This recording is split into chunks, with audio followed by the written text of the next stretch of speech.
guys, it's Savana with The Holistic Dog Groomer, and today we're going to talk about what your pet groomer wishes you knew about grooming.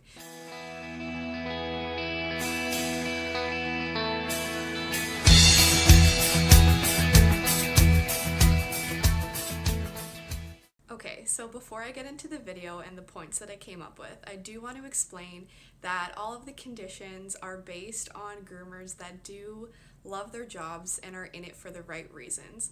Like every trade, there are bad eggs, so this may not be applicable to them, but I'm going to link one of my blog posts below where I talk about how you can choose the right groomer for you and your pet. I just wanted to include this before I started with the points of this video.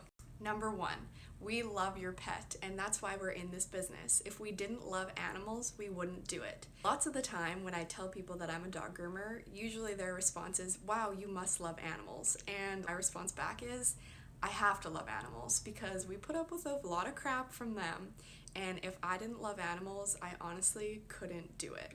Number 2, I promise we don't actually get enjoyment of shaving your pet right to the skin. We only do this when we have to do it, when it is matted. We don't get enjoyment out of when you want to keep your pet's fur long, but we have to shave it. Lots of the time, this is actually painful for us to do emotionally because shaving a pet right down is not what you want to do. It's not best for their skin. Sometimes it's really not comfortable for them because they are so matted to get through that matted fur.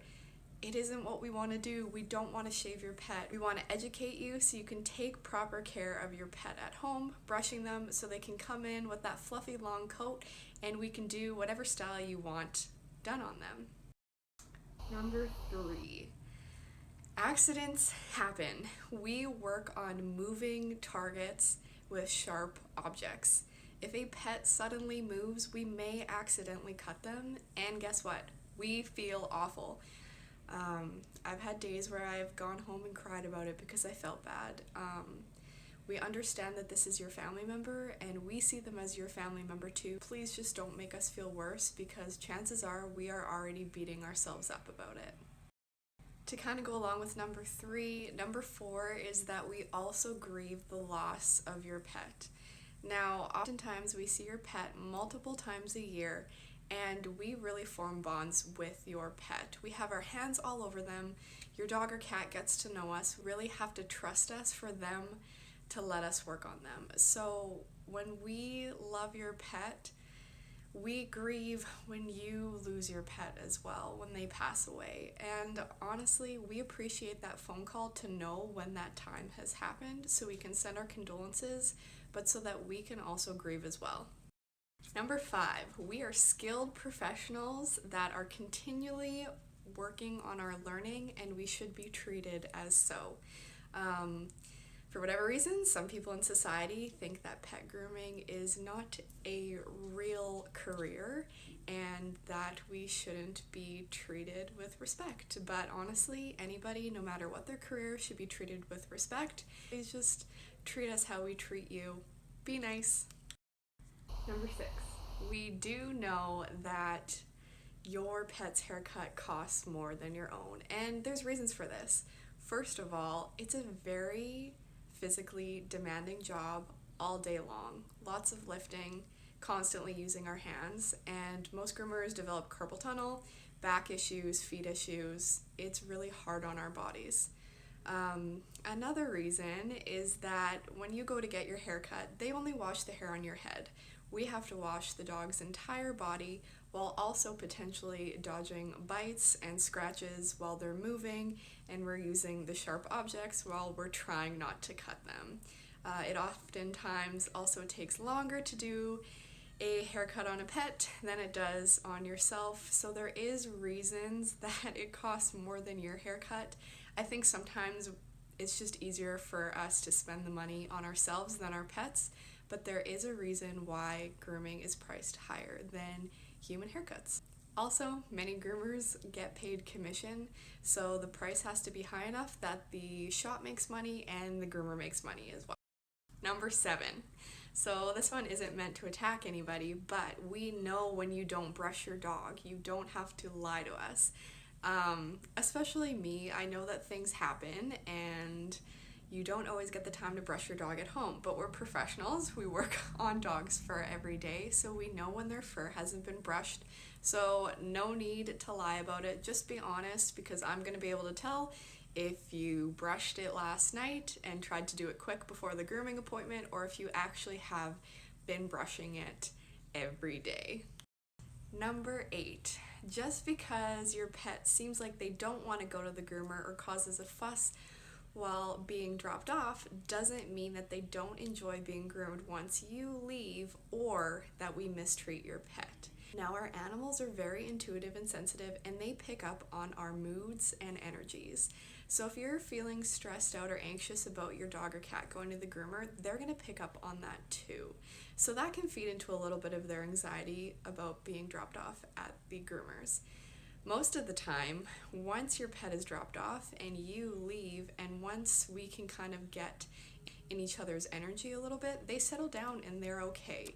Now, obviously, there is some pets that absolutely hate going to the groomer, but just do understand that lots of the time they do settle down. We're not lying when they say that they did fine. Another thing that goes along with this is that you staying for their groom won't make them any calmer. I've noticed a couple dogs maybe that this helps with when they're really attached to their owners and they have severe separation anxiety from their owners specifically, but most of the time your dog or cat does a lot better without you there. Number 9. Now, this is kind of a funny one, but a puppy cut is not a type of haircut. So when you ask for a puppy cut, although a lot of people use this term and this is all over the internet, groomers have no idea what you're asking for. No idea at all. I was actually reading a Facebook post in a grooming page not that long ago that a groomer was asking what other groomers consider a puppy cut.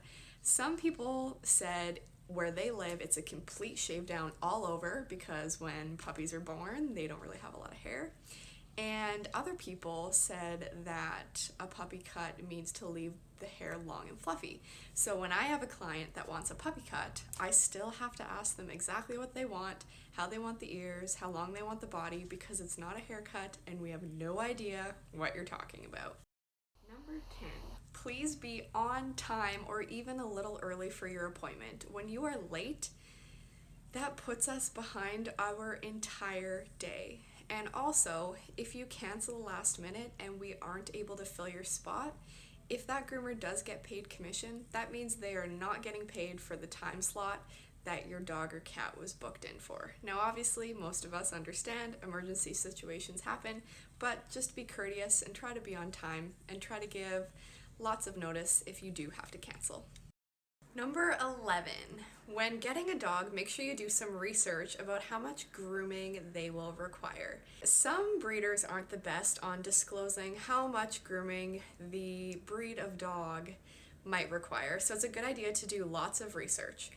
Some people might not want to brush a dog every single night to keep their fur in good health, or they may not also want to pay for grooming around every 6 weeks if you're wanting to keep them nice and fluffy and looking good like a Shih Tzu or a Havanese. So make sure to do your research, as you may want a lower maintenance dog with shorter fur. Number 12, I kind of touched on this a little bit earlier, but we don't just play with puppies all day. Grooming is hard work and we love your pets, but it can be exhausting. So please forgive us on the days where we're not as smiley. Number 13. Now this is one that I wish I could put a huge asterisk beside, and I'll be making a longer video about it one day. But shaving your double-coated dog, such as huskies, etc., does not keep them cool in summer. Their coat is designed to keep them cool in summer and insulate them in winter. Shaving them damages their fur and their skin. Please don't make us do it. Number 14, please be specific on what you would like done on your dog or cat. What you think is short and what I think is short could be two totally different lengths. I also love when people bring pictures and I can tell them if it's possible or not. Number 15, and my final point for today.